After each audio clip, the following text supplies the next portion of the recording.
because there was a lot of them. Oh, wait, hold on. I'm doing it. Hold on, I'm doing it. Oh. I'll do it.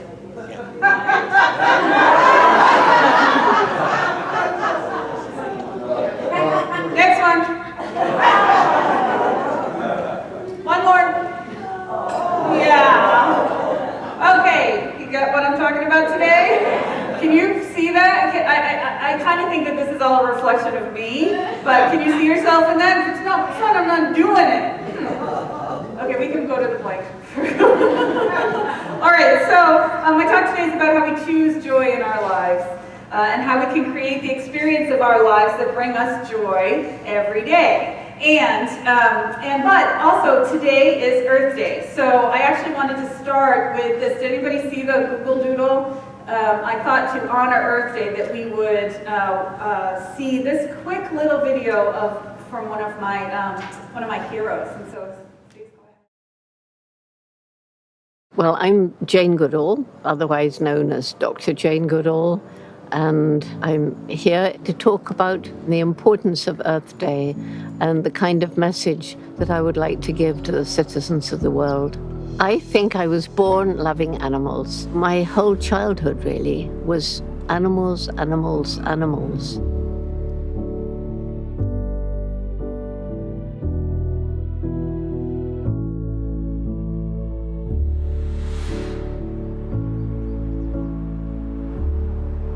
There was one moment when I was in Gombe National Park and it began to pour with rain, and then the rain stopped and I could smell the smell of the wet hair on the chimpanzees, and I could hear the insects singing loudly, and I just felt absolutely at one, and it was a sense of awe and wonder. Out in the rainforest, you learn how everything is interconnected, and each little species, even though it may seem insignificant, has a role to play in this tapestry of life.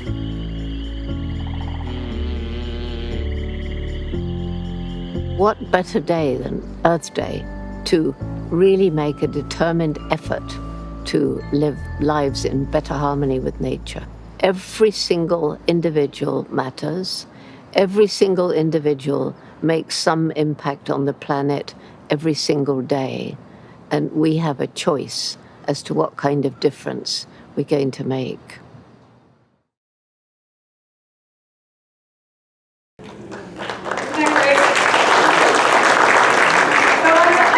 I thought that was the perfect way to honor it. It ties in with what we're talking about this month about joy and about how we choose it.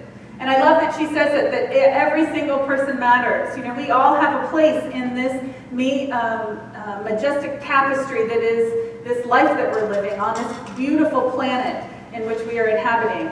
We each have a choice as to how we relate to it, how we relate to life, and every choice that we make as to how we are on this planet affects everything else because we're all interconnected. She said that so beautifully in a minute and a half, and it would take me a half hour to do it, so that's why I used her for that part of this.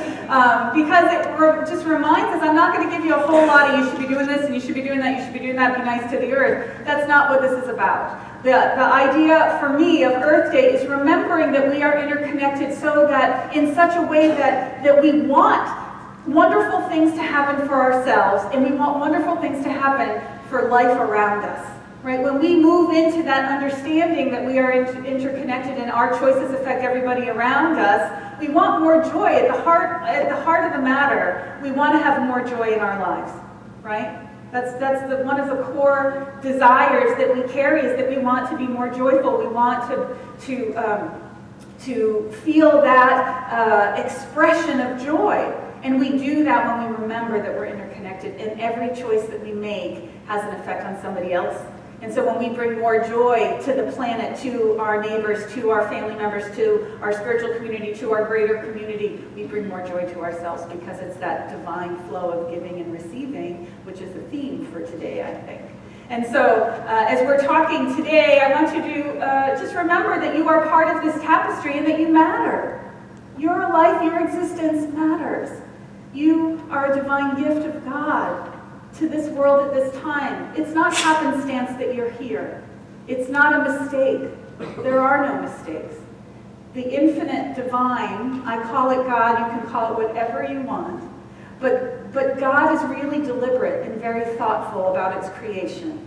If you take a look at nature, if you take a look at, I love studying science and seeing biology and physiology, and when you get down to even the cellular level, when you get down to the atomic level, everything is so beautifully crafted. I've been using the concept of the divine architect when I do my prayer work now, talking about God as that divine architect. It's very conscious and very thoughtful. And so the creation of you was deliberate.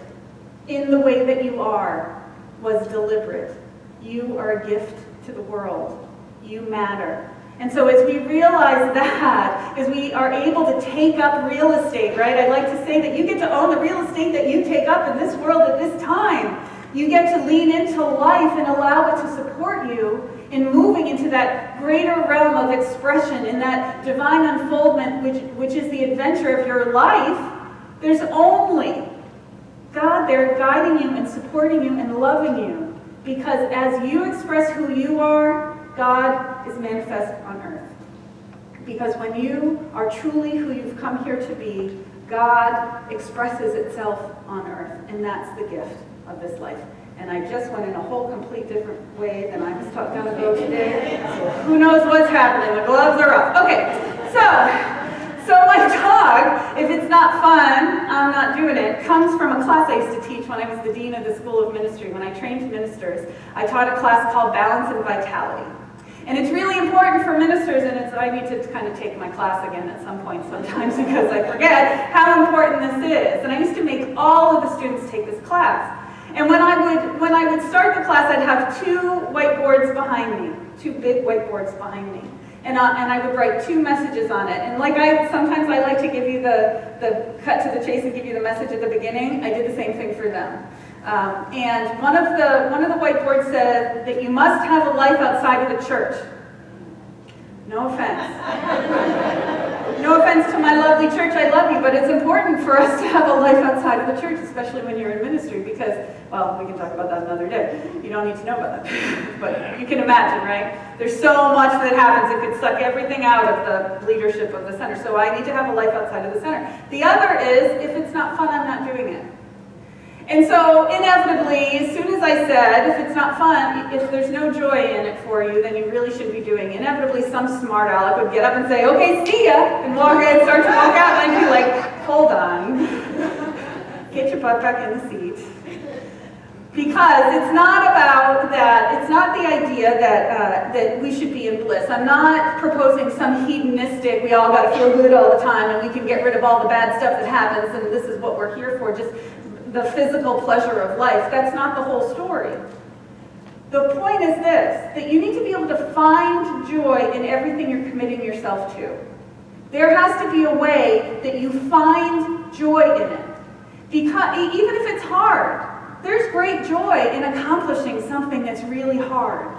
Those challenging things, those difficult things are important for us because that's how we grow. We grow by being stretched. I have this image of Stretch Armstrong. Do you remember Stretch Armstrong? That doll that you would stretch?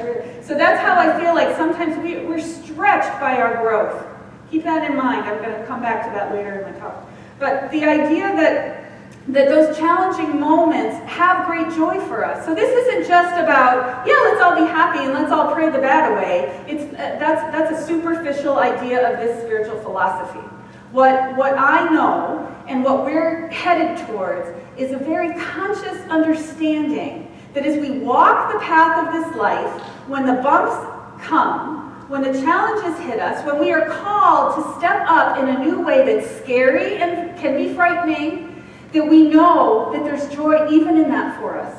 We know that even in the difficulty, there's a possibility of understanding the broad nature of life and of God as it shows up to support us, to bring joy even in the middle of one of the most difficult moments of our lives. It's still there. It's all there, all at once. We are much more complex, we are much more complicated, we are much deeper beings than we give ourselves credit for. We are not little superficial robots that go through this life. What we are deeply connected and complex individuals. So yes, we have an emotional way of being, right? We have to find a way to have a connection with our emotions. We think certain ways, you know. I always like to call myself that I'm quirky. I like the word quirky rather than strange, or what other, you know, derogatory term we could come up with. But I embrace my quirk. I do, you know, and we all have to, right? You be you. You be you. Just do you, right? So I just do me. Bless you, that's my job. All right, and so the idea is that when we are able to be present with what's happening and not just consumed with the fear of the worst possible outcome of any one situation, when we can be present with it, we can extract the joy from it. We can start to see in a different way that there is joy there for us. So, the deal is this, that life was meant to include joy every day. You are meant to experience joy every day. And it's a part of life, and if we're not experiencing it, then something's missing. Ernest Holmes, the founder of religious science, says that life is not just something to be endured, it's to be lived in joy, in a fullness without limit. I like that. A fullness without limit. And Maya Angelou said, we need joy as we need air. We need love as we need water. We need each other as we need the earth we share.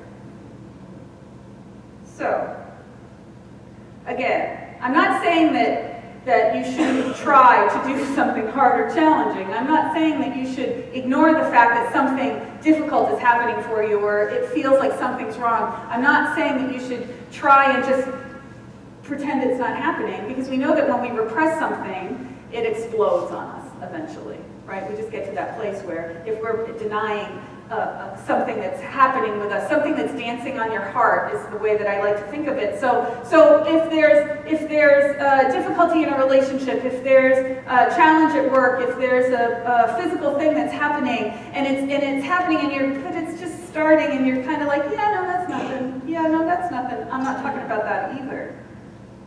We need to be present with our life. We need to be present with where we're at and what's going on, so that we can move into that realm to be able to develop what I call spiritual sight. God goggles. There used to be a different kind of goggles. See, only certain people got that one. Okay. Yeah, I'm not supposed to talk about that from the stage, but we're talking about God goggles. We're talking about God goggles. And what that is God goggles, their spiritual sight is the ability to see that even in the hardest experience you're having, even in the most difficult challenge that you've got, there's something there for you in it. There's something for your greatness. There's something for your good. There's something that's coming forward to allow for a change, a shift, an opening, so that you could have more of the joy and the desires of your heart, but you have to get through the challenge to be able to get it. We can't go around it. We can't pretend it's not happening. We can't ignore it. We have to be present with it. And sometimes that's hard. I have found that some of the most unsafe spaces that exist are in our own minds. You know? And that's one of those things that if I could wave my magic wand, if I could gong my magic gonger that appears out of nowhere, and wave my magic wand, and I could take that away from all of us, I would do it. Because we each deserve to have a space where we are safe. And we each deserve to have that within our own heads, within our own minds, within our own consciousness. In starting to cultivate that safe space for ourselves, we are able to be present with the difficulties better, because we know we have that sanctuary. We have that place within where we know God, we know who we are, and we can trust the unfoldment of our lives. When that happens, when we start to cultivate that space, we start to be able to do more in life. We start to be able to find our edges and live from that place of our greatness. We start to be able to create more, and to live even on a deeper level. That's our goal here. And sometimes, I'm not saying it's easy. In some challenges, it's not easy to find the good. In some challenges, it's not easy to realize that this is there for us, because sometimes it really feels like that something on the outside is out to get us. Sometimes it feels like it is somebody doing something to us, or something happening that affects us. And even in that situation, we need to find the way to dig deep enough to realize that everything that happens for our good, that happens for our growth. And in that process, we start to relate to life differently. But it takes a deliberate effort to pause and to be present. So we can't get on that hamster wheel of our lives doing the day-to-day, just going through the motions, and expect that we're going to be completely actualized, realized, amazing spiritual beings without doing any spiritual practice or any study. You know, sometimes we forget that it takes putting ourselves as a priority to create peace of mind. It takes putting yourself as a priority in your day and putting God, your communion with the divine, as a priority in your day to realize that joy. Because it's there, but we need to choose it. We need to choose to know it exists, and we need to choose to experience it. And once we do that, we can start to see how things are unfolding and how we may have been choosing things that block the joy in our lives. The challenge happens when we get tied up in our day-to-day lives without the deeper questioning. We let the joy blockers run the show. And the joy blockers are anger, despair, loneliness, envy, suffering, fear. Those are the great joy blockers of life, right? And when any of those experiences go unchecked, when any of those feelings and emotions go unchecked, what happens is they run the show. Right? They are the ones that amp up. Have you ever been irked about something and it just takes root, and then you get mad about something, and then there's another word in there with a P and some S's about something, and then you're furious, right? And so somebody just pushes one of your little buttons, because we've got big buttons and little buttons. Somebody pushes your little buttons, and here comes the reaction. We become these huge reactive beings. And that's what happens with our envy. When we get unchecked envy, go back to anger. Because it turns back into anger at life. Because I don't have what this person has.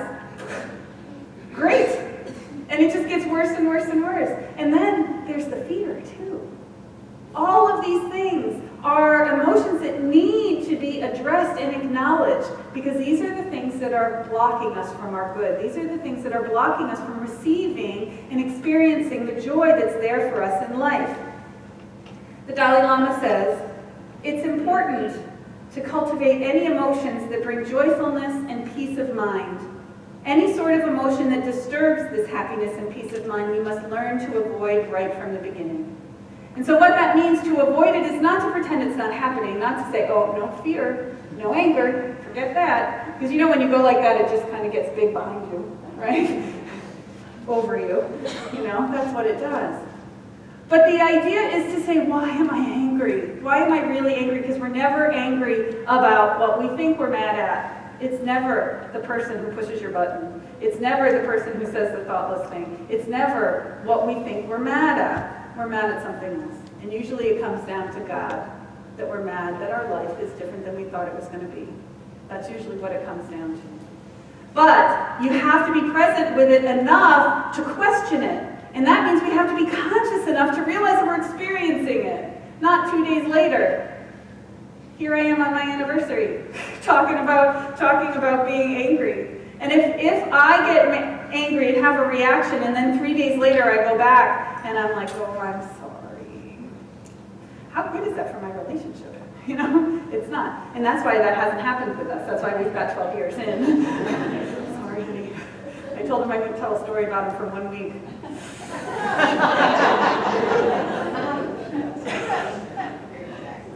sorry. It just comes out. It just comes out. I can't help it. It just comes out. It just comes out. Okay. But the challenge comes when we actually need to be honest with ourselves about something that's happening. The challenge comes when you really come to the place where you realize that in the situation we're talking about, a job, a relationship, a friendship, some situation, where there really is no joy there for you, where it really isn't the right thing for you in your life anymore. Having the courage to make the change.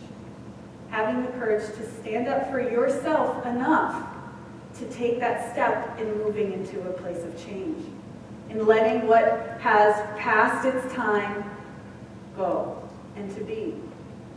Now, only you can decide when that is. Only you can be honest enough with yourself to realize.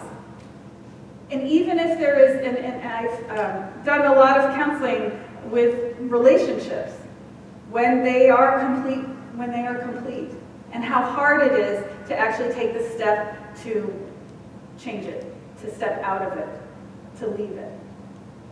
We need to be honest with ourselves enough to realize if there's no joy in a situation, if you can't find it, if you can't find the littlest piece of it, then it really isn't serving you, and it's really not serving your life, and it's time for you to create space to allow for joy to come in for you. And I think of it about relationships often because those are the heartbreaking ones, because when we share love with someone, for the most part, that love is going to be there forever, even if, things get rocky, and even in difficult, challenging divorces. You can be mad at someone for 20 years, but you still have love there that brought you together in the first place. That's still there to honor it. But that's what makes it difficult to change. That's what makes it difficult to step. But when we live in a situation that's not right for us, the truth is it's not right for the other person either, right? It's not right for them. If we are pretending that it's right, if we are pretending that there's joy there, I can guarantee that it's not there for the other person, and they're doing the same thing. And so when it's time to make a shift and change, we do it prayerfully, consciously, and with the divine power of God to allow for what's new to come forward. Because I can tell you something great is coming. Life expands, God expands, everything evolves and expands constantly. And so when we create a space for something new, it's going to be an expansion. It's going to be a growth. It's going to be something new to bring in fresh energy and fresh emotion and fresh experience for you. And it's important to be courageous as we step forward. And it's easier to do when we cultivate our divine relationship. When we cultivate our knowing of Spirit alive within us, all of these moments are much easier to handle. Now, again, going back to Stretch Armstrong, I want you to remember that picture. What we're doing is we're being called to stretch wide enough to hold all of life. We're being called to stretch completely. If I had had time, I would have tried to get one of those dolls and had someone come up and pull it, so how far we feel like we need to be stretched, to hold all of it. All of the challenge, all of the fear, all of the joy, all of the exuberation, all of it. You get the picture of that? Take a breath of that with me, please. Life is big. And what I think is happening as I try to take a step back and look at what's happening in this culture at this time is that we are being called to hold all of it.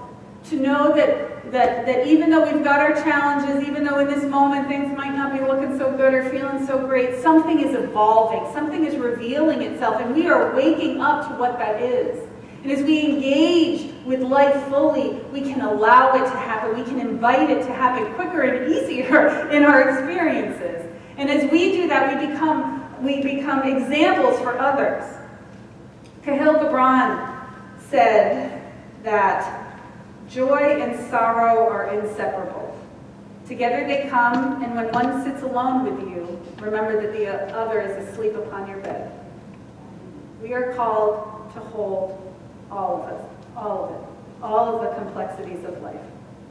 Now, sometimes we can think that joy is inappropriate at certain moments, right? We can think that joy isn't isn't really appropriate at certain times. And I'll tell you that in my experience, I've had a couple that remind me that joy is important and that joy is just naturally available. When as many of you know, I've been walking through a cancer experience over the last number of years, and I can share that the night that I had my girlfriends come over and we shaved my head was one of the funniest moments of my life. You know, and my hairdresser came to my house and my girlfriends came and we all sat in my bathroom and we shaved my head. And I never laughed more in my life. It was fun and it was hilarious and it was filled with joy. And I didn't, you know, I actually liked myself bald. I didn't like being bald, you know, it was kind of cool. And I saved so much money on hair product. I had a whole year there with nothing. When I had to start buying it again, I was like, oh, maybe I'll shave it just to shave it. And I've been present with, it's amazing to me how joy-filled memorial services and celebrations of life can be. I have this memory of very early on, it was one of the first funerals I had gone to. I was a child, and I can't remember, I was trying to remember which one this was, but I remember we were at the Catholic Church in Milford, Massachusetts, one of the Catholic churches in Milford, Massachusetts, because there's two. The Italians and the Puerto Rican church, they're separate across the tracks, you know. That's how it works in my town. I think we're at the Italian one. And I think it was a mother of a girlfriend of mine. Like I think it was a mother of a girlfriend of mine.